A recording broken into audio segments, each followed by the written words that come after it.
Assalamualaikum warahmatullahi wabarakatuh. Alhamdulillah wassalatu wassalamu ala Rasulillah wa ala alihi wa sahbihi wa mawalah wa la haula wa la quwata illa billahi wa ba'du. Alhamdulillah di malam hari ini kembali kita bisa yang paling panjang di dalam Al-Quran. Dalam tertib Al-Quran dia di urutan kedua setelah surah Al-Fatihah dan memiliki 286 ayat, kemudian 6.144 kalimat dan 25.000 atau 25.613 huruf. Itu surah Al-Baqarah. Coba bayangkan 25.613 huruf. Kalau kita bisa menghatamkan Al-Baqarah, bisa dikalikan saja per hurufnya itu 10 kebaikan. Berarti kalau menghatamkan Al-Baqarah banyak kebaikan yang akan didapat, karena per hurufnya itu 10 kebaikan. Kali saja 25.613 huruf. Adapun keistimewaannya disebutkan di dalam Sahih Muslim, Nabi SAW bersabda, "Iqra'u suratal Baqarati fa inna akhdaha barakatun wa tarkaha hasratun wa la yastati'uha al-batalatu." Rawahu Muslim. Kata Nabi SAW, bacalah oleh kalian surah Al-Baqarah, karena sesungguhnya siapapun yang mengambil surat tersebut maka akan mendatangkan keberkahan, sedangkan meninggalkannya akan mengalami penyesalan, dan para tukang-tukang sihir tidak akan mampu melakukannya. Apa maksudnya? Maksudnya di sini orang yang mengambilnya itu dapat berkah, artinya orang yang suka membacanya. Jadi bukan sekali dua kali baca, tetapi merutinkan membaca, baru dia akan mendapatkan berkah. Dan berkah itu artinya luzumul khair, kebaikan yang tidak akan hilang itu disebut berkah. Adapun yang meninggalkannya akan mendapatkan penyesalan, karena banyak fadilah yang akan didapat orang yang membaca surah Al-Baqarah. Berarti dia akan menyesal karena meninggalkan membaca surah Al-Baqarah. Bahkan di sini wala yastati'uha al-batalah, dan tukang-tukang sihir tidak akan mampu untuk melawan orang yang membaca surah Al-Baqarah. Sampai ada satu kisah saya dengarkan dari seorang syekh. Jadi ada orang yang sakit hati dengan seorang wanita. Orang ini datang kepada seorang penyihir. Tetapi penyihir yang pertama ini mungkin dia baru belajar sehingga sihirnya kurang manjur. Akhirnya kemudian penyihir ini mengarahkan kepada temannya yang lebih tinggi ilmu sihirnya. Kamu datang kepada si fulan, dia tingkatan ilmunya lebih tinggi dibandingkan aku. Datanglah orang ini yang hendak menyihir seorang wanita kepada penyihir yang kedua. Kemudian kata penyihir yang kedua, berikan waktu 3 hari. Akhirnya setelah 3 hari dia datang lagi, dan penyihir yang kedua mengatakan, demi Allah, aku tidak sanggup. Sebaiknya kau datang ke penyihir yang lebih tinggi ilmunya dibandingkan dirimu.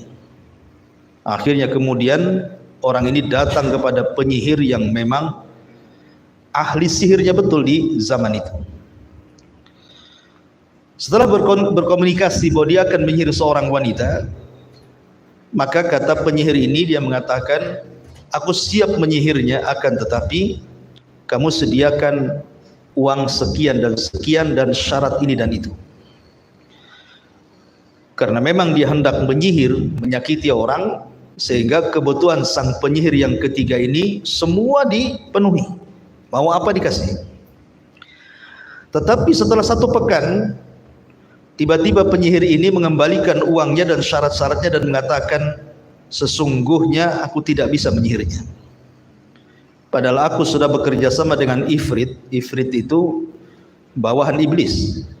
Ya, paling tinggi iblis, di bawahnya itu Ifrit.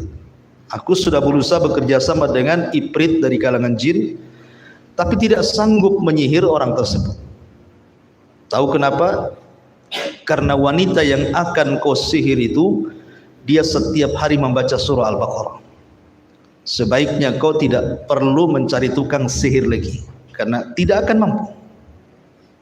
Jadi kata Syekh ini ketika bercerita tentang kisah ini, sekalipun seandainya kisah ini tidak benar, ataupun sekalipun kisah ini benar, maka cukuplah perkataan Nabi SAW, wala yastati'uha al-batalah, bahwa tukang-tukang sihir tidak bisa mengganggu orang yang suka membaca surah Al-Baqarah.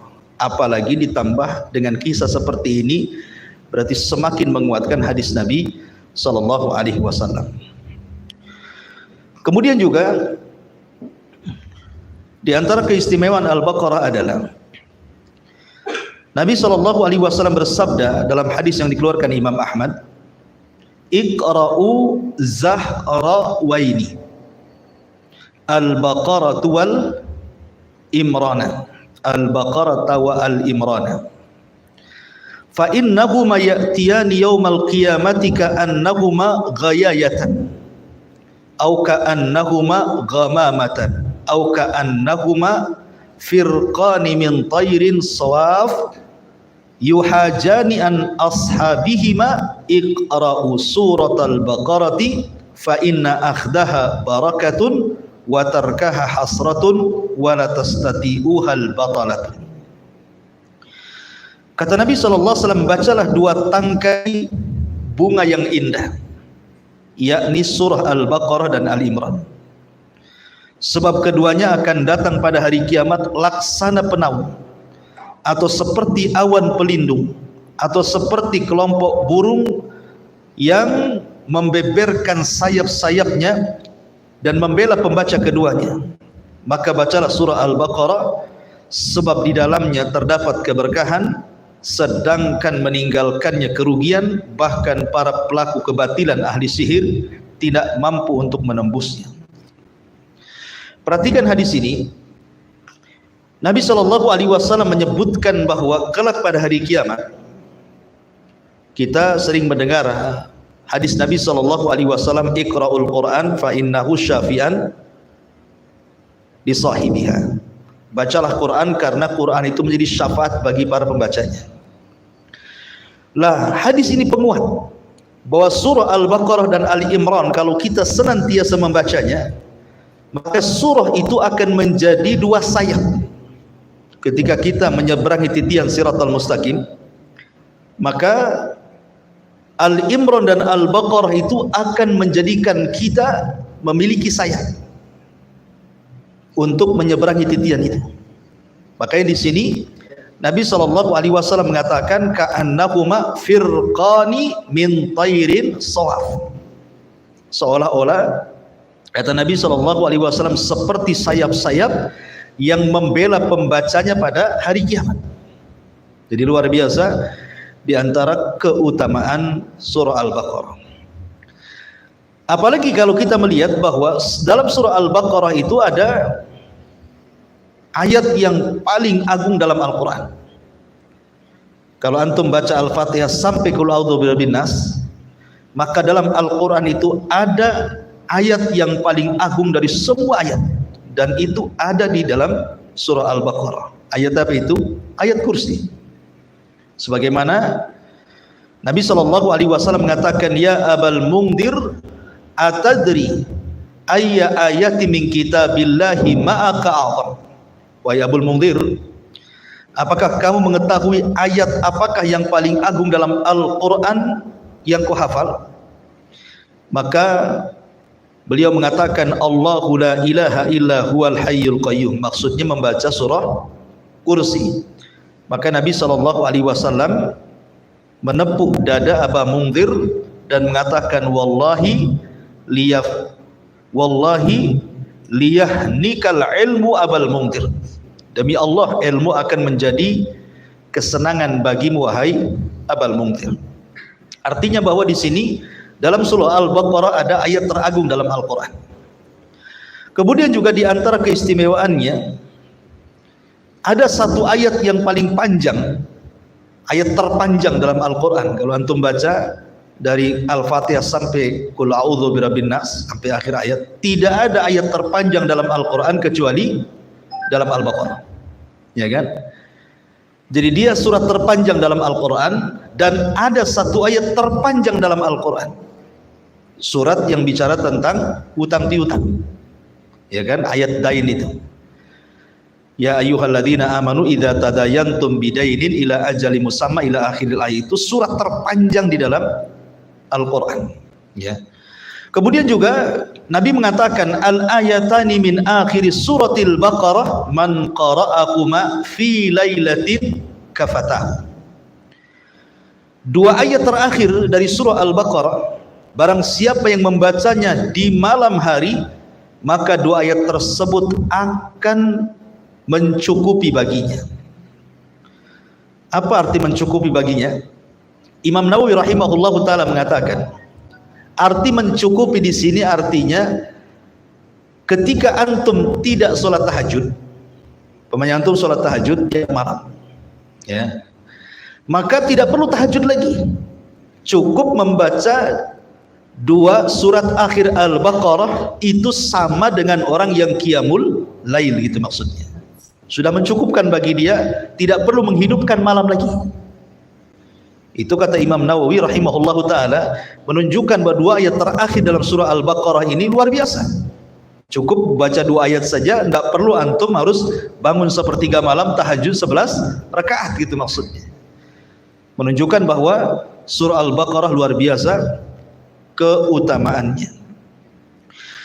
Kemudian juga Rasul mengatakan, inna likulli syai'in sanaman wa sanamul Qur'ani suratul Baqarati wa fihi ayatun sayyidatu ayil Qur'ani ayatul kursi la tuqra'u fi baitin wa fihi syaitanun illa kharaj.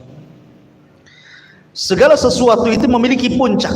Sanam itu, kalau unta itu ada gundukan di atas. Kalau unta antum lihat ada gundukan di punggung, itu disebut sanam, ya. Artinya segala sesuatu itu memiliki gundukan, dan gundukan Al-Quran adalah surah Al-Baqarah. Di dalamnya terdapat sebuah ayat yang menjadi tuannya ayat-ayat dalam Al-Quran, maksudnya ayat kursi. Tidaklah ayat itu dibaca di sebuah rumah yang di dalamnya terdapat setan, kecuali setan itu akan lari. Artinya satu ayat saja sudah bisa membuat lari setan. Apalagi kalau seandainya satu surat, sebagaimana Nabi SAW, barang siapa yang membaca surah Al-Baqarah di rumahnya, maka cukup akan melarikan setan dari rumah itu. Ada riwayat lemah selama 3 hari, tapi hadisnya lemah, 3 hari hilang, kemudian datang lagi. Sehingga sebagian ulama ada yang mengatakan menyunahkan baca Al-Baqarah itu setiap 3 hari sekali, ya kan. Taib ini diantara keistimewaannya banyak, kita tidak perlu sebutkan terlalu banyak. Taib, lalu kenapa surat ini disebut surah Al-Baqarah? Al-Baqarah itu artinya sapi betina, ya kan? Al-Baqarah itu artinya sapi betina.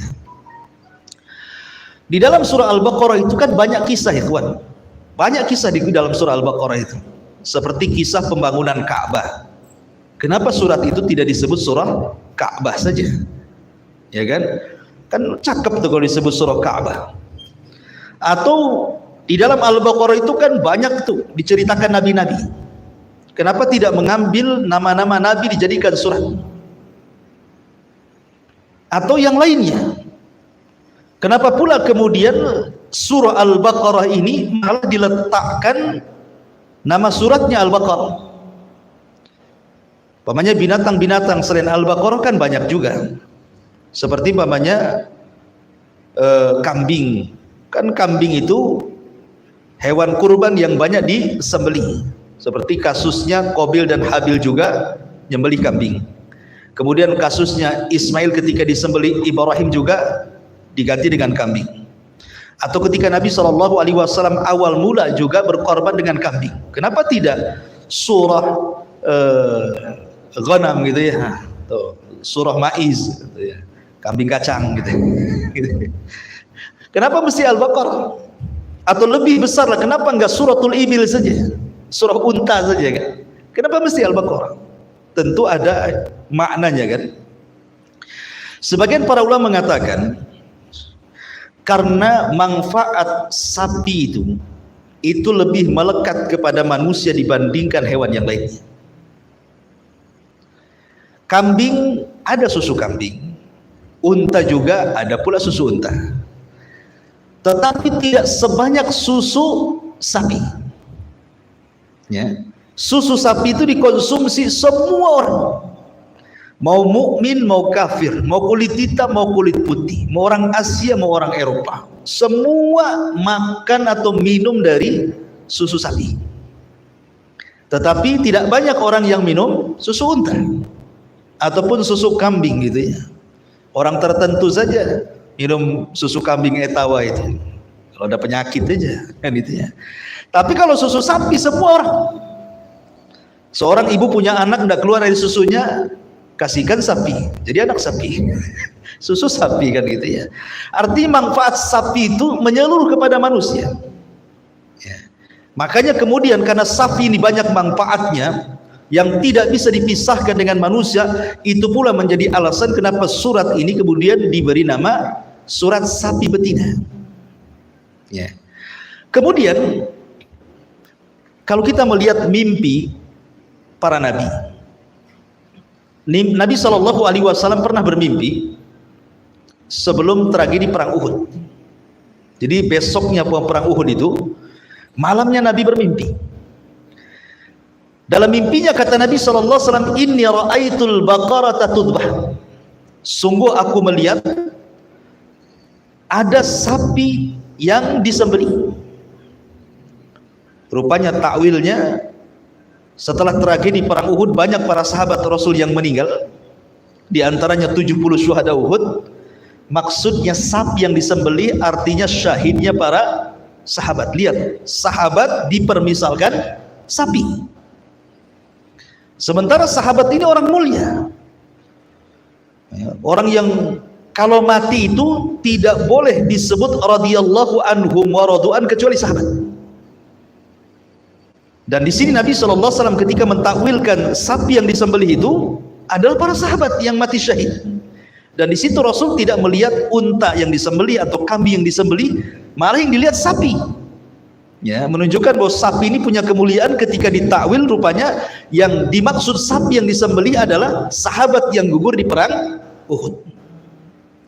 Atau contoh, ketika kita bicara tentang kisah Nabi Yusuf ya. Nabi Yusuf alaihi salatu wassalam ketika dia di penjara, dia mentakwilkan dua mimpi yang sama-sama di penjara. Jadi raja itu punya dua pelayan, satu tukang masak, satu tukang nyicipi masak. Itu ceritanya kan. Dan raja ini kalau mau makan kan tidak bisa langsung dimakan, harus dicicipi dulu. Ya kan? Nah, harus dicicipi dulu. Akhirnya kemudian yang mencicipi ini meninggal. Berarti masakannya ada racunnya tuh. Tertuduhlah dua orang, koki dan yang memberi minum. Siapa yang ngasih racun ini? Kemudian dua-duanya dimasukkan ke penjara.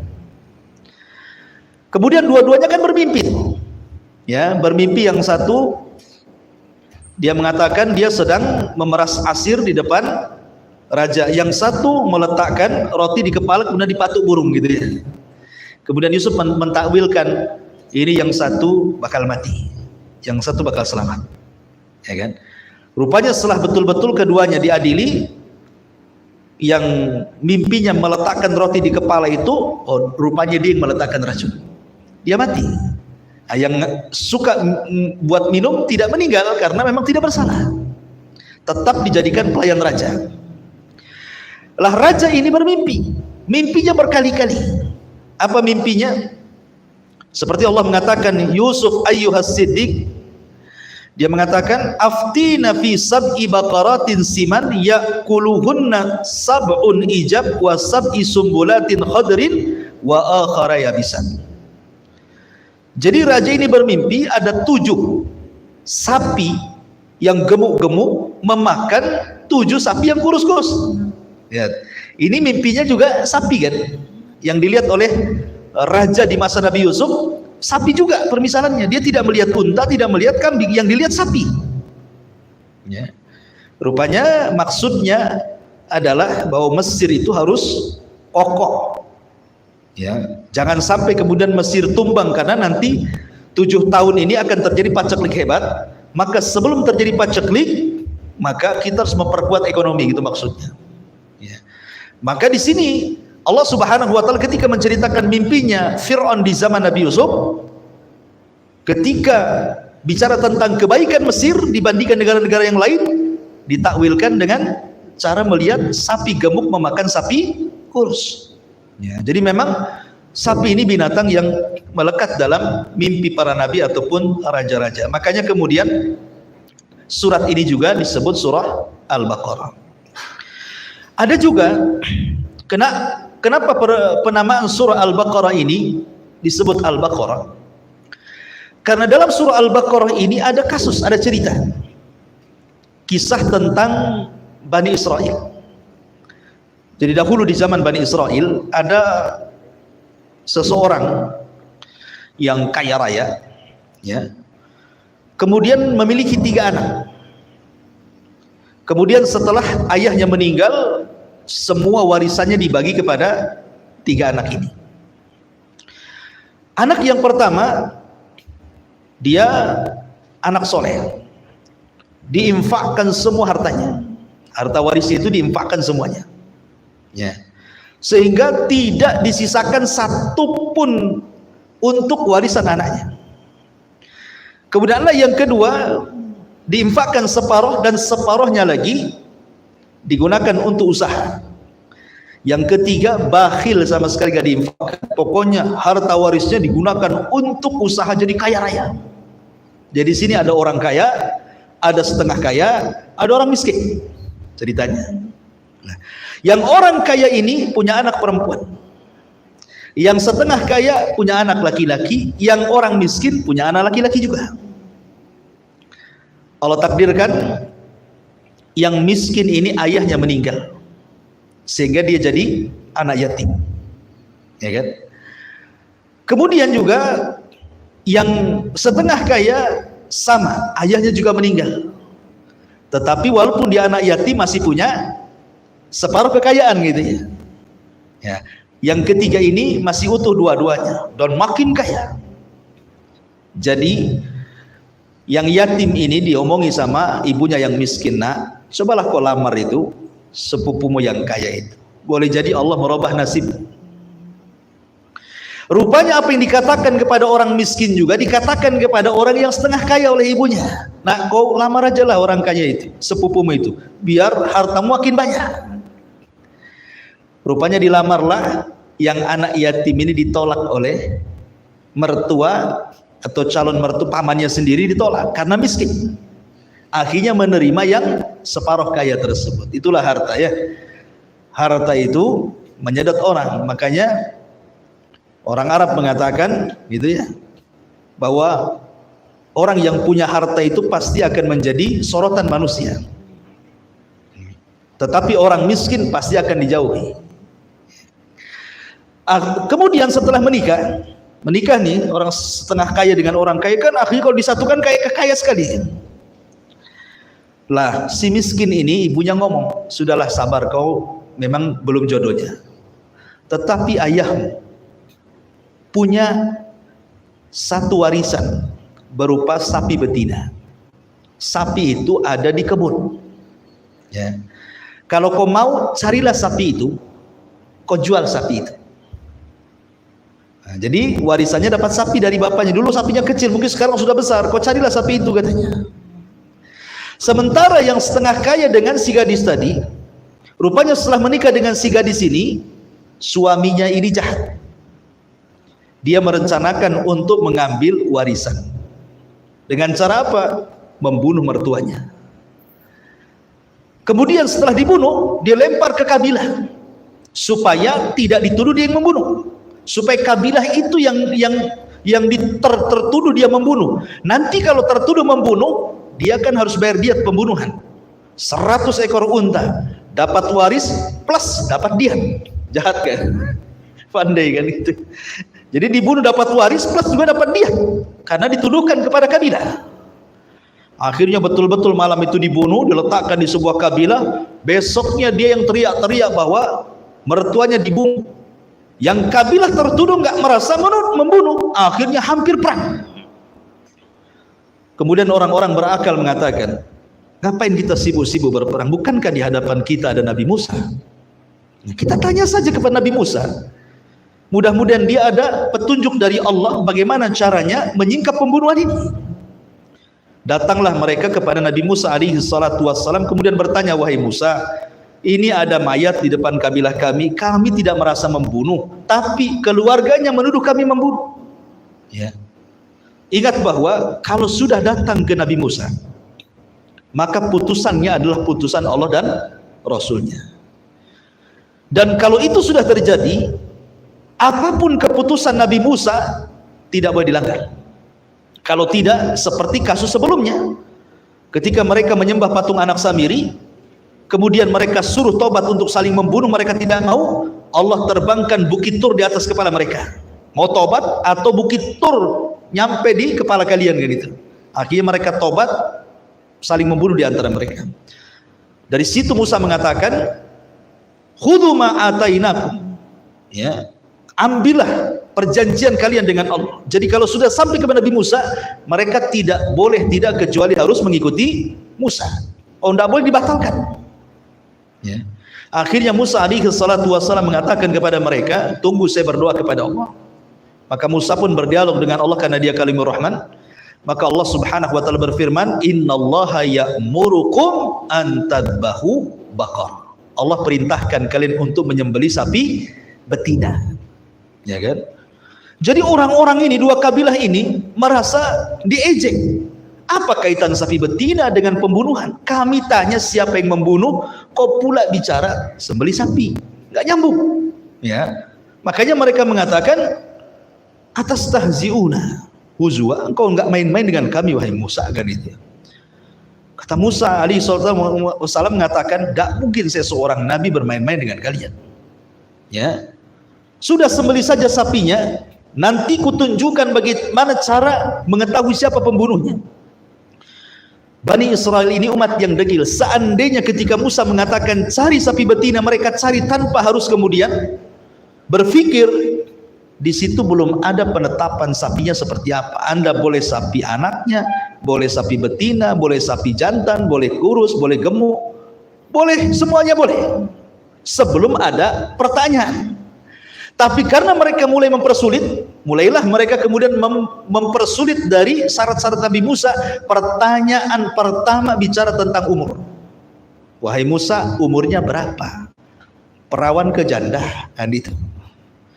Kemudian sudah dijawab, tanya lagi soal warna, ma launuha. Maka Musa mengatakan, safra faqiul launuha tasurun nadirun. Harus sapinya kuning pekat, tidak ada warna lain. Dan itu pun kalau orang melihat harus suka, tidak boleh nggak suka. Makin sulit tuh. Ya. Kemudian yang ketiga bicara lagi, bertanya soal apakah sapi itu pernah dibajak, dibuat bajak atau tidak. Ya. Dijawab lagi sampai akhirnya Allah mengatakan sampai-sampai mereka tidak sanggup untuk melakukannya. Kenapa? Bukan tidak ada sapinya, tetapi begini ceritanya.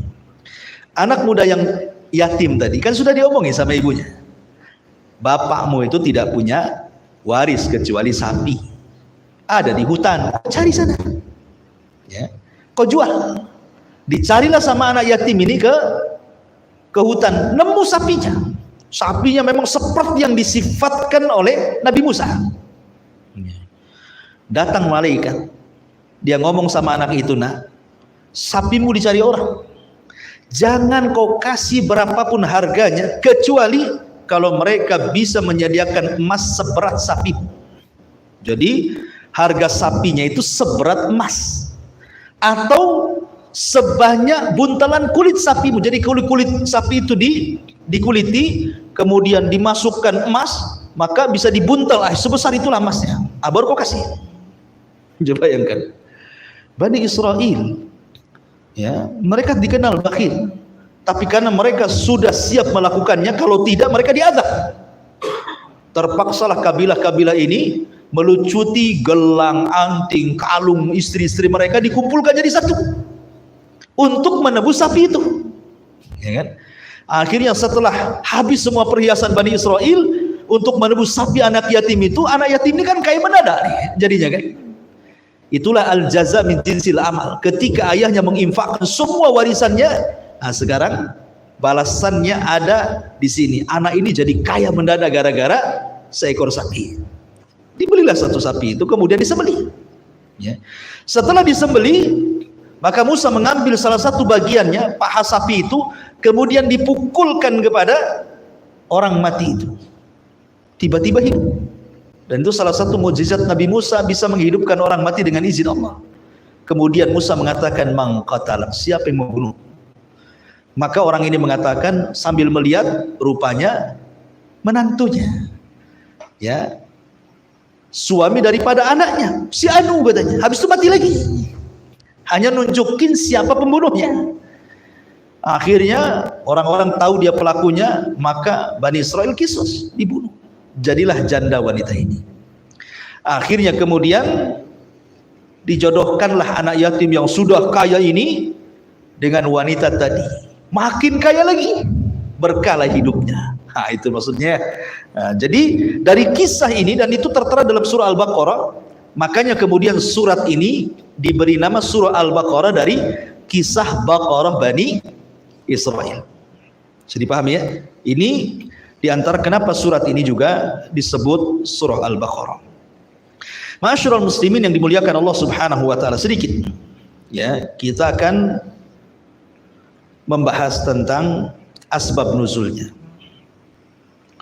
Surah Al-Baqarah ini kan surah terpanjang di dalam Al-Qur'an. Terbanyak perintah dan juga larangan. Pokoknya yang paling banyak perintah Allah dan juga larangan Allah itu ada di Al-Baqarah. Bahkan semua perintah tentang usulul ibadah itu ada di Al-Baqarah. Syahadat, sholat, zakat, puasa, haji, semua ada di Al-Baqarah. Jadi dia perintah terbanyak, larangan terbanyak, kemudian juga nasihat terbanyak, kisah-kisah terbanyak, pokoknya semua terbanyak dalam surah Al-Baqarah. Karena Al-Baqarah ini sebenarnya hakikatnya adalah rincian daripada surah Al-Fatihah. Kenapa kemudian setelah Al-Fatihah langsung Al-Baqarah, tidak meletakkan surah lain gitu ya? Karena Al-Baqarah itu rincian daripada surah Al-Fatihah. Kemarin kita sudah singgung, kenapa Al-Fatihah itu disebut Ummul Kitab? Karena terangkum 3 perkara dalam Quran kan? Isinya tauhid atau akidah, isinya hukum-hukum, dan isinya akhlak dan adab. Dan rincian dalam surah Al-Fatihah itu baik bicara tentang tauhid, semua ada dalam surah Al-Baqarah dengan rinci. Baik cerita tentang hukum-hukum, ada semua di Al-Baqarah. Kenapa? Karena Al-Baqarah ini adalah madani. Ingat ya, dia bukan surat Makkiyah. Dia adalah madani, turun di kota Madinah. Dan rata-rata panggilan dalam surah Al-Baqarah itu dimulai dengan ya ayyuhalladzina amanu. Kebanyakan ada ya ayyuhan nas, tapi kebanyakan dalam surah Al-Baqarah itu panggilannya ya ayyuhalladzina amanu. Dan ini yang membedakan panggilan Makkiyah dengan panggilan Madaniyah. Ya. Kalau panggilan Makkiyah biasanya ya ayuhan nas, wahai manusia. Ya. Tapi kalau panggilan yang sifatnya Madaniyah itu ya ayyuhalladzina amanu. Karena biasanya setelah panggilan ya ayyuhalladzina amanu bicara tentang ibadah. Bicara tentang sholat, bicara tentang puasa. Ya ayyuhalladzina amanu idza qumtum ilas shalah. Ya kan, wahai orang-orang yang beriman, kalau engkau tegak sholat. Sholat fikih. Ya kan? Ya ayyuhalladzina amanu kutiba alaikumusiyam. Diwajibkan kepada kalian puasa. Puasa soal ibadah. Karena periode Mekah itu tidak ada ngurus-ngurus ibadah, semua bicara akidah dan tauhid. Baru periode Mekah, periode Madinah, baru cerita tentang hukum-hukum. Ada sholat, zakat, puasa, haji, semua di Madinah. Makanya surat Al-Baqarah itu adalah Madani. Ya, sebagian besar dia Madani, dia turun di kota Madinah, atau istilah Madani dalam ilmu usul tafsir itu maksudnya turun setelah hijrah. Kalau Makkiyah itu turun sebelum hijrah, itu maksudnya. Makanya panggilannya banyak ya ayyuhalladzina amanu. Taib, ma'asyiral muslimin yang dimuliakan Allah Subhanahu wa taala. Karena surah Al-Baqarah ini adalah surah terpanjang dalam Al-Qur'an, sehingga asbab nuzulnya itu terlampau banyak. Sebab-sebab turunnya itu terlampau banyak itu. Dia disesuaikan dengan ayat-ayat yang akan kita lalui. Jadi ada ayat-ayat yang ada asbab nuzulnya, ada yang tidak. Saya contohkan beberapa asbab nuzul dalam surah Al-Baqarah. Contohnya, seperti dalam surah Al-Baqarah ayat 26. Mathaluhum kamathalil ladzina istauqada nara, gitu ya. Au qasayyibin minas sama. Jadi Abdullah bin Mas'ud radhiyallahu anhu mengatakan, Allah memberikan permisalan kepada orang-orang munafik itu dengan dua permisalan. Pertama dengan air, dengan hujan, yang kedua dengan api. Ya. Lah, kemudian ketika orang-orang musyrik kemudian mengejek Rasul, ngapain kok Allah membuat permisalan dengan nariyah dengan api dan ma'iyah dengan air, kayak nggak ada lagi permisalan gitu. Ya.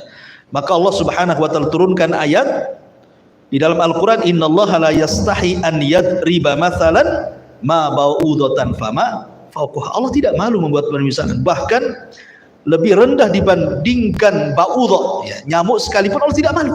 Apa masalahnya? Gitu ya. Jadi turun ayat ini. Atau contoh yang kedua, ketika Allah Subhanahu wa taala bicara tentang Al-Baqarah 62. Innal ladzina amanu wal ladzina hadu wan nasara was sabiina man amana billahi wal yaumil akhir wa amila salihan falahum ajruhum inda rabbihim wala khaufun alaihim walahum yahzanun. Orang-orang yang beriman dan orang-orang Yahudi dan Nasrani dan orang-orang Sabiin yang beriman kepada Allah dan hari akhir dan beramal saleh, maka mereka dapat pahala di sisi Allah Subhanahu wa taala. Al-Imam Mujahid menceritakan tentang kisah Salman Al-Farisi radhiyallahu anhu. Jadi Salman Al-Farisi ini dia bercerita, karena kan Salman Al-Farisi ini kalau kita melihat sejarahnya, dia kan loncat dari satu agama ke agama. Awalnya dia Majusi, kemudian Nasrani, kemudian jadi budak Yahudi, kemudian masuk Islam. Jadi memang betul-betul dia masuk semua agama. Ya, dari Majusi, Nasrani, jadi budaknya Yahudi sampai kemudian masuk Islam. Ya. Jadi Salman Al-Farisi ini mengatakan, Sa'altun Nabiya sallallahu alaihi wasallam an ahli dinin kuntu ma'u. Jadi aku bertanya kepada Rasul tentang semua ahli keyakinan agama yang aku pernah bersama mereka. Kemudian Salman mengatakan, ya Rasul, sebagian mereka itu ada yang sholat, ada yang puasa, ada yang beriman dengan kamu juga. Mereka juga kalau ketemu engkau ingin mengikuti engkau juga. Apakah kemudian mereka dikatakan kafir, masuk neraka? Kan itu ya. Maka turunlah ayat ini. Rasul diam, turun ayat ini. Tidak semua orang-orang yang beriman, orang-orang Yahudi, orang Nasrani, orang Sabiin, kalau mereka beriman dengan hari akhir dan beramal soleh, beriman kepada Allah hari akhir dan beramal soleh, maka mereka dapat pahala. Ya. Jadi ada orang-orang Yahudi yang beriman, ada orang Nasrani yang beriman, ada orang Sabiin yang beriman. Maksudnya disesuaikan dengan zamannya. Ya, turun ayat ini. Kemudian juga ketika Nabi SAW ke kota Madinah, kemudian terjadi pengalihan kiblat kan. terjadi pengalihan kiblat. Awalnya Rasul itu sholat kemana? Baitul Maqdis, ya kan? Tetapi Nabi SAW tidak suka. Kenapa? Kok sama kiblat kita dengan Yahudi? Akhirnya Rasul menghendaki kiblatnya dipindah ke Mekah, ya kan? Jadi orang-orang Yahudi marah. Ya, apalah agama si Muhammad itu? Ya. Sudah bagus-bagus kalian kiblatnya ke Baitul Maqdis, kok sekarang ngiblat pula ke Baitullah Al-Haram? Ya, seolah-olah tanakut. Ketika datang dia memerintahkan sahabatnya untuk menghadap ke Baitul Maqdis, sekarang kok memerintahkan sahabatnya untuk mengarah ke Baitul Al-Haram. Jadi gimana ini perintah kok bisa bahasa kitanya pelin-pelan gitu ya. Maka turunlah ayat surah Al-Baqarah 106. Ma nansakh min ayatin aw nunsiha na'ti bi khairi minha aw mithliha alam ta'lam annallaha ala kulli syai'in qadir. Kami tidak menghapus dari ayat ataupun meniadakannya, tetapi kami mendatangkan yang lebih baik daripada itu. Ya. Kemudian juga contoh yang lain. Contoh yang lain ketika pembesar-pembesar Yahudi, ada sekelompok orang pembesar-pembesar Yahudi, ya. Mereka berkata kepada orang Islam setelah perang Uhud. Perang Uhud kan kalah tuh kaum muslimin. Perang Uhud itu kalah kaum muslimin. Sehingga mereka mengejek dengan mengatakan apa? Kalau nabi kalian benar seorang nabi, kenapa kalian kalah? Gitu. Kalau memang nabi kalian benar, dia seorang nabi, seorang rasul, kok kalian kalah di perang Uhud? Gitu maksudnya, ngejek gitu ya.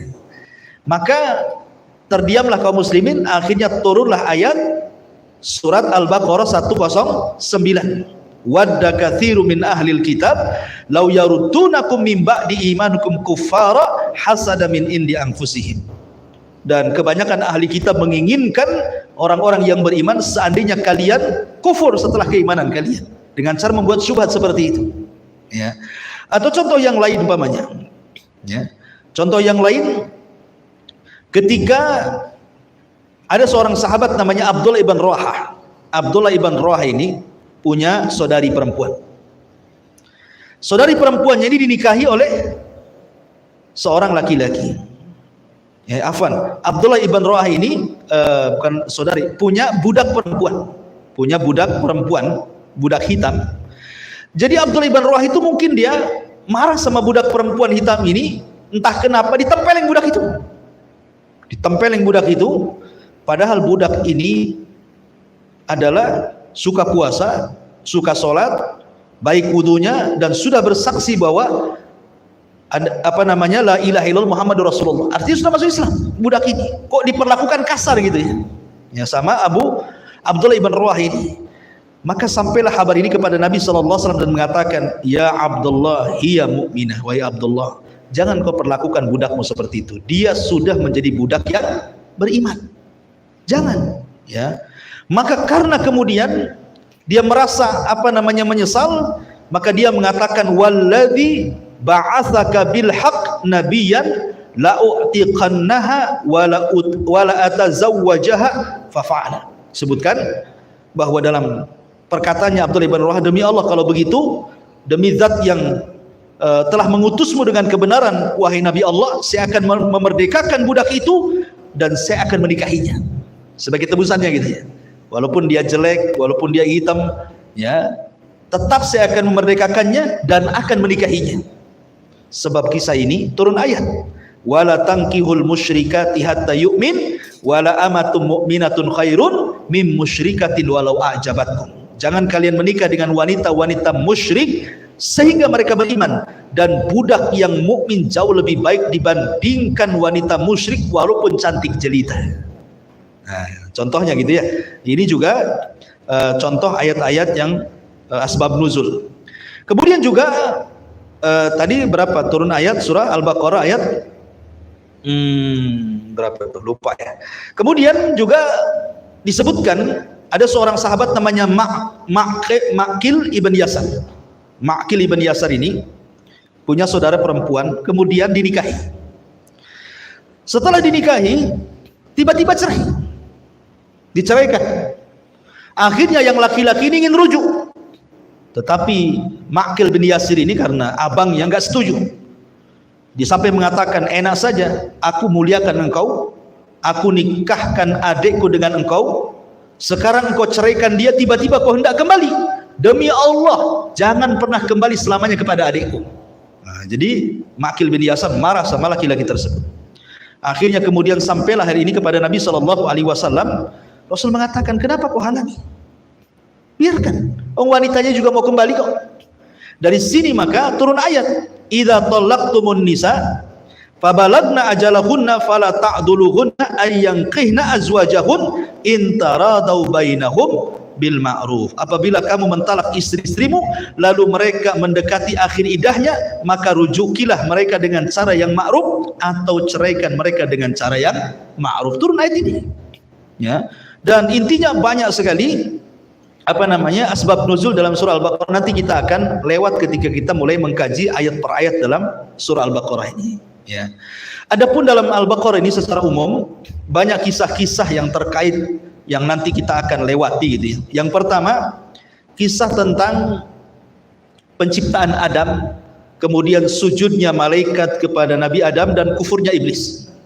Ya. Kemudian kisah yang kedua, kisah tentang Bani Israel. Itu lengkap sekali. Mulai dari Mesir gitu ya, kemudian diselamatkan oleh Fir'aun sampai ke Palestina. Ya. Itu sampai bertahun-tahun mereka dari generasi ke generasi Bani Israel, nanti akan dijelaskan tuh kisah-kisahnya di dalam surah Al-Baqarah. Kemudian juga kisah yang lain adalah kisah seorang laki-laki yang lewat kepada sebuah tempat yang hancur lebur. Ada yang mengatakan bahwa tempat itu adalah Palestina, diserbu oleh Buktu Nasr sampai ke akar-akarnya gitu ya. Kemudian lewatlah seorang nabi di situ. Ya. Kemudian juga kisah Nabi Ibrahim dengan Ismail ketika membangun Ka'bah juga terdapat dalam surah Al-Baqarah. Kemudian juga kisah perdebatan Ibrahim dengan Namrud juga terdapat dalam surah Al-Baqarah. Kemudian juga kisah Baqarah Bani Israel yang tadi saya sebutkan. Kemudian kisah pengalian kiblat juga ada dalam surah Al-Baqarah. Kemudian kisah Tolut dan juga Jalut itu juga ada dalam surah Al-Baqarah. Kemudian kisah Ashabus Sabti juga ada dalam surah Al-Baqarah, termasuk juga kisah Adam, Hawa, dan bagaimana syaitan sampai kemudian menggelincirkan Adam dan Hawa dari sorga sehingga harus menetap di bumi, dan banyak lagi kisah-kisah yang menarik dalam surah Al-Baqarah. Taib. Malam ini mungkin kita tidak akan membahas banyak surat atau banyak ayat dalam surah Al-Baqarah. Saya akan bahas satu saja, Alif Lam Mim, karena ini panjang. Alif Lam Mim, tafsir Alif Lam Mim saja. Taib. Bicara tentang Alif Lam Mim. Alif Lam Mim ini ikhwatu fiddin muliakan Allah Azza wa Jalla, menjadi khilaf para ulama tentang tafsirnya. Yang pertama, bahwa Alif Lam Mim itu adalah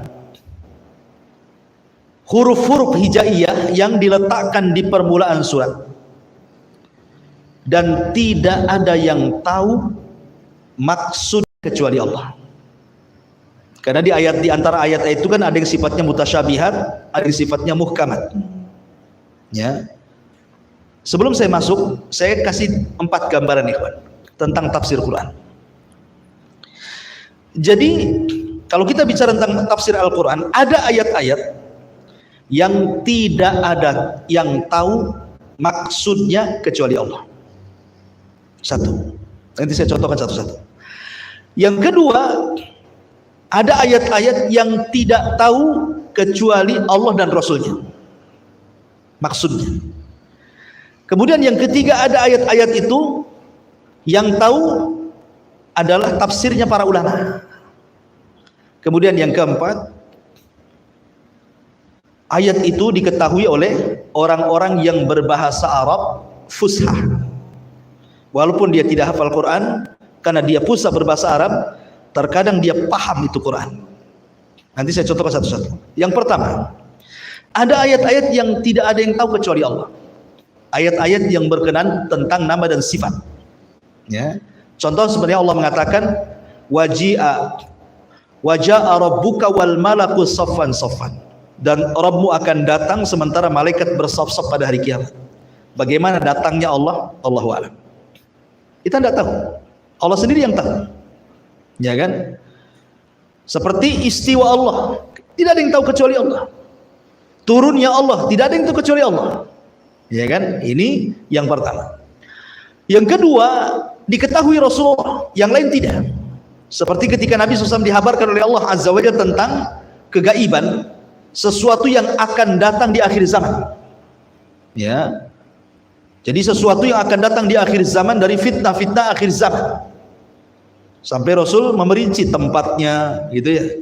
Kemudian juga sifat-sifatnya, seperti ketika Rasul mengatakan tentang masalah kuda, umpamanya kan. Nanti kuda yang akan mencari informasi Dajjal itu kan 10 kuda. Sampai Rasul mengatakan, aku tahu kudanya, aku tahu sifat kudanya, aku tahu penunggangnya, dan mereka lah sebaik-baik penunggang kuda pada hari itu. Nah, gitu ya. Tidak ada yang tahu kecuali Nabi. Ya. Kemudian yang ketiga, para ulama. Tentu para ulama memahami setelah mereka menguasai alat-alat tafsir. Seperti mereka menguasai usul fikih, usul tafsir, usul hadis, nahwu, sorof, ma'ani, balaghah, macam-macam mantik. Pokoknya dikuasai alat-alat itu, mereka paham tafsirnya. Ya. Kemudian yang terakhir, orang Arab yang fasih. Ya, terkadang ada ayat-ayat yang oleh orang Arab langsung dipahami. Contoh ketika Allah Subhanahu wa taala berfirman di dalam Al-Qur'an ya, tentang masalah as-sariqu was-sariqatu faqta'u aydiyahuma. Allah mengatakan dalam as-sariq was-sariqu was-sariqatu faqta'u aydiyahuma jazaa'an bima kasabana kana minallah wallahu azizun hakim. Jadi ada seorang ulama, dia berdakwah ke Baduy. Ceritanya ke Arab Baduy, enggak pernah sekolah Arab ini, tapi bahasa mereka fasih. Tiba-tiba seorang ulama ini berceramah kepada orang Baduy, kemudian membawa ayat ini, as-sariqu was-sariqatu faqta'u aydiyahuma jazaa'an bima kasabana nakala minallah. Harusnya wallahu azizun hakim, dia baca wallahu ghafurur rahim. Jadi ujungnya salah. Ya. Tiba-tiba Arab gunung ini dia langsung menegur, ayat itu tidak pernah ada dalam Al-Quran, padahal dia tidak pernah hafal Quran. Ya. Tapi dia berani kemudian menegur ulama itu, kamu salah baca ayat itu katanya, itu nggak ada di Quran katanya, padahal dia tidak tahu Quran tuh. Kenapa dia bisa menyalahkan? Karena secara bahasa Arab salah. Ya. Kalau seandainya dia baca pencuri laki-laki dan perempuan, potonglah kedua tangannya, ya, potonglah kedua tangan keduanya sebagai balasan atas perbuatan yang mereka lakukan dan sebagai siksa dari Allah, dan Allah Maha Pengampun lagi Maha Penyayang. Lah, kalau Allah Maha Pengampun, kenapa pula dipotong? Logikanya begitu. Ya, berarti ini salah ujungnya. Bukan Allah Maha Pengampun. Kalau Allah Maha Pengampun tidak perlu dipotong. Nah, itu salah. Yang betul itu Azizul Hakim katanya. Karena ini makomnya makom izzah, kemuliaan, harus dipotong. Gitu ya. Hakim Maha Adil. Namanya pencuri dipotong gitu. Jadi ada orang Arab yang tidak paham bahasa Arab, yang nggak hafal Quran, tapi dia fusah berbahasa Arab, bisa menyalahkan karena tatanan Quran itu tidak mungkin menyelisih kefasihan bahasa Arab. Gitu ya. Jadi ada tafsir-tafsir itu yang dipahami oleh orang-orang Arab gitu ya. Kita kembali kepada Alif Lam Mim. Baik. Jadi ada yang mentafsirkan Alif Lam Mim itu artinya Allah yang lebih tahu tentang maksudnya. Jadi nggak ada yang tahu kecuali Allah. Makanya sebagian ahli tafsir apabila mentafsirkan kalimat Alif Lam Mim, Alif Lam Ra, Alif Lam Mim Shad, Qaf gitu, Toha dan begitu seterusnya, Yasin, biasanya mereka mengatakan Allahu a'lamu bimuradihi bihi. Allah lebih tahu dengan maksudnya. Ini satu penafsiran. Penafsiran yang kedua, tidak. Alif Lam Mim ini potongan-potongan huruf hijaiyah. Kenapa diletakkan di awal surat? Dan biasanya kalau antum cek antum dalam Quran, ya, setiap surat yang dimulai dengan potongan-potongan huruf hijaiyah pasti setelahnya bicara Quran. Pasti bicara Quran setelahnya. Contoh di sini, Alif Lam Mim dzalikal kitab. Kitab itu Quran. Qaf wal Quran Majid. Ya kan? Nun wal qalami wa ma yasturun. Wa ma yasturun yang ditulis maksudnya Quran. Ya, Alif Lam Mim tanzilul kitab, kitab lagi. Pokoknya kalau ada huruf-huruf ya di dalam Al-Qur'an itu dimulai dengan potongan-potongan huruf hijaiyah, pasti setelahnya bicara Quran. Ada apa ini? Begini maksudnya. Maksudnya Allah Subhanahu wa taala ingin mengatakan bahwa Al-Qur'an itu terangkai dengan bahasa Arab. Terangkai dengan alif, lam, mim, nun, waw, ha dan begitu seterusnya. Quran ini terangkai dari huruf hijaiyah. Ya. Sekarang kalau kalian ragu dengan Al-Quran, buatlah rangkaian seperti Al-Quran, gunakan huruf hijaiyah, gunakan alif, gunakan lam, gunakan mim, gunakan ra, terserah. Kau buat seperti Quran, ya kan? Bisa nggak kau rangkai seperti Al-Quran menggunakan huruf-huruf hijaiyah, gitu maksudnya. Jadi alif lam mim ini tantangan kepada orang yang ragu-ragu terhadap Al-Quran. Buatlah Al-Quran kau rangkai dari alif, dari lam, dari mim, dari nun seperti Quran. Kalau kalian sanggup, pasti kalian tidak akan sanggup. Walaupun kalian kumpulkan jin, manusia, orang cerdasnya, satu surat saja kalian tidak sanggup. Ya, karena dulu juga ada yang berusaha membuat semacam Al-Quran tapi ditertawakan. Contoh umpamanya percakapan Amr bin As. Amr bin As ini sebelum masuk Islam masih kafir. Dia kawan dekatnya Musailamah Al-Kadzdzab. Jadi Amr bin As itu kawan dekat Musailamah Al-Kadzdzab, si nabi palsu. Jadi Amr bin As suatu ketika datang ke Yamamah, bertandang ke rumah Musailamah Al-Kadzdzab. Karena Amr bin As ini tetangga Nabi, maka Musailamah Al-Kadzdzab mengatakan, "Ya Amr, kira-kira apa yang terakhir kau dengar dari mulut si Muhammad itu ketika menyampaikan wahyu?" katanya. Maka karena Amr ini kan orang Arab biasa ngapal syair, dia anggap Quran itu syair. Kemudian dia membaca, ya aku ingat yang terakhir dia baca itu suratul fil, ya. Alam tara kaifa fa'ala rabbuka bi ashabil fil, alam yaj'al kaidahum fi tadlil wa arsala alaihim tayran ababil tarmihim bi hijaratin min sijil faja'alahum ka'asfin. Karena pendek Amr bin As walaupun masih kafir hafal dia. Suratul fil katanya. Kata Musailamah, iya, semalam juga turun kepadaku. Tapi bukan suratul fil, suratul difda katanya. Surah kodok katanya. Ya. Kata bin As, gimana bunyinya wahai Musailamah katanya. Maka kemudian Musailamah membacakan, Allah berfirman lewat Jibril kepadaku, ya Difda binta Difda'aini niki mata niki fa inna asfaluki fil ma wa alaki fitin katanya. Hei kodok, anak putri daripada ratu kodok, silahkan mengodok, paling tinggi tempatmu di tanah, paling rendah kau hidup di air katanya. Itulah surah kodok katanya. Kata Amr bin As, ini masih kafir nih. Wallahi innaka kadzib. Demi Allah kau pendusta wahai Musailamah. Coba. Padahal sama-sama kafir tuh, belum masuk Islam Amr bin As. Tapi mengetahui ucapan itu wallahi anta kadzib. Kau ini pendusta wahai Musailamah. Nah, dia dustakan kan? Sesama kafir. Karena memang tidak bisa menandingi membuat satu rangkaian ayat Al-Quran seperti yang Allah wahyukan kepada Rasul. Karena itu bukan buatan Muhammad. Quran ini wahyu dari Allah. Ini penafsiran yang kedua, bahwa alif lam mim ini dalam rangka tahaddi, ya, dalam rangka untuk mengecam orang-orang yang ragu-ragu dengan Quran. Oh, kau buat Quran seperti ini juga. Kau buatlah ini, saya kasih alif, mim, ta, ha, terserah huruf hijaiyah. Kau rangkai. Gitu ya. Itu penafsiran yang kedua. Penafsiran yang ketiga, bahwa alif lam mim itu sebenarnya adalah huruf terbanyak dalam surah Al-Baqarah. Jadi kalau nun wal qalami wa ma yasturun, berarti huruf nun itu yang terbanyak dalam suratul Qalam. Ya. Alif lam ra dalam surah Al-Imran. Berarti yang terbanyak dalam surah Al-Imran itu huruf alif, huruf lam, huruf ra. Gitu maksudnya. Ketika dalam Al-Baqarah alif lam mim dimulai, berarti dalam surah Al-Baqarah itu yang paling banyak huruf alif, huruf lam, huruf mim. Gitu maksudnya. Dia adalah huruf terbanyak di dalam surah itu, kemudian diringkas menjadi alif, lam, mim. Itu penafsiran yang ketiga. Penafsiran yang keempat, maksudnya alif lam mim itu artinya nama Allah dan nama Rasulullah. Alif lam itu artinya Allah, mim itu Muhammad. Itu maksudnya. Alif lam ra. Alif lam itu Allah, ra itu Rasul. Gitu maksudnya. Ada juga mentafsirkan seperti itu. Ya, jadi alif lam mim itu nama Allah dan nama Rasul. Allah, mim, Muhammad, gitu ya.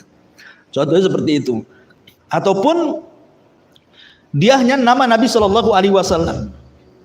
Nah, pokoknya terjadi silang pendapat di antara para ulama. Intinya bahwa yang kita kaji malam ini surah Al-Baqarah Alif Lam Mim ini, ya pendapat yang paling masyhur wallahu alam, bahwa kenapa diletakkan potongan-potongan huruf hijaiyah di permulaan surat, maka itu sebagai tantangan kepada orang-orang yang ragu-ragu terhadap Al-Quran. Silahkan kau buat Al-Quran, kau pakailah huruf hijaiyah ini kalau kau mampu dan masih ragu-ragu dengan Al-Quran. Seolah-olah Allah ingin menantang seperti itu.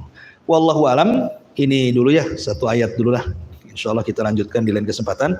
Tapi sebelum saya tutup, silahkan kalau ada yang mau bertanya. Ya, fadhal.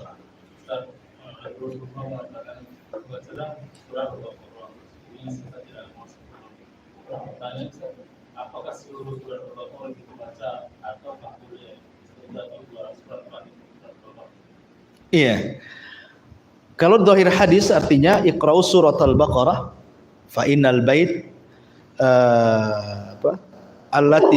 fa innal bait alladhi yuqra'u fihi suratul Baqarah tanfiru anhu syaitan. Ya. Jadi bacalah surah Al-Baqarah karena rumah yang dibacakan padanya surah Al-Baqarah maka setan akan lari. Dhahirnya ya satu surat Al-Baqarah. Ya, satu surat Al-Baqarah. Dan saya kira kalau sering membaca Al-Baqarah itu satu surat udah hampir 3 juz lebih kan. Saya kira sebentar saja. Ya, biasanya yang lama baca itu karena jarang membaca Quran. Ya, tapi kalau sering baca itu biasanya cepat, apalagi hafal. Ya. Apalagi hafal. Jadi barang siapa yang membaca surah Al-Baqarah, tetapi dalam keutamaan Al-Baqarah kan ada juga yang dipendekkan. Seperti mamanya ambil surah kursinya saja. Ya kan? Siapa yang membaca surah kursi sebelum tidur itu sudah cukup menghilangkan dari gangguan setan dan iblis gitu ya. Ataupun tadi saya katakan seperti membaca 2 ayat akhir surah Al-Baqarah itu sudah mencukupi kita daripada sholat malam. Ya, dan ada juga yang mengatakan terjaga dari setan. Tapi kalau kita mau baca surah Al-Baqarah dari awal sampai akhir, ya tentu lebih baik lagi karena keutamaannya juga banyak. Cukuplah per hurufnya saja udah 10 kebaikan. Apalagi satu surat 25.000 tadi kan. Nah, udah banyak sekali pahala kita di hadapan Allah Azza wa Jalla. Wallahu a'lam. Mudah-mudahan ada manfaatnya. Kita tutup dengan doa kafaratul majelis. Subhanakallahumma bihamdika asyhadu an la ilaha illa anta astaghfiruka wa atubu ilaik. Allahu ta'ala alam. Assalamualaikum warahmatullahi wabarakatuh.